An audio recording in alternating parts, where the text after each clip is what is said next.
Hey everyone, Jim with Evolution Power Sports. Today we want to do a brief instructional video on how to use rolling launch control. We released some videos before of it in operation. We did some really good instructions for customers that bought it that are available on our website. But a lot of people like to learn by video, so we wanted to go through that operation now.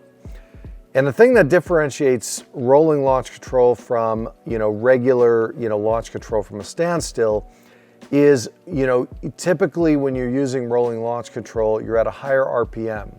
So it doesn't take a lot of time to build a lot of boost in the charge tube, especially with the stock turbo.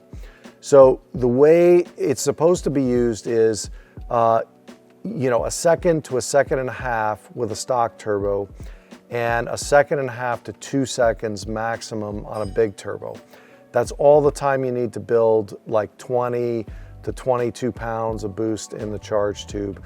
I think stock turbo, we limit it a little bit less than that, about 15, 16 pounds.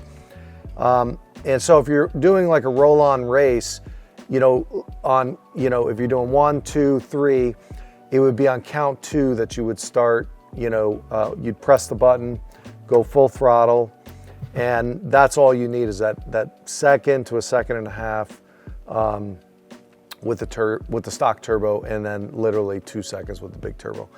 Using it any longer than that's it's not any more beneficial.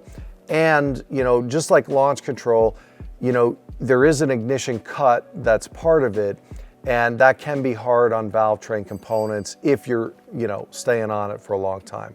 It's not meant to do that. All you need is that brief period of time, and your car will shoot out in front of everyone and you'll win the race every time. So that's the way you use it. Any questions, you can reach out to our tech support department, but get out there and win some races.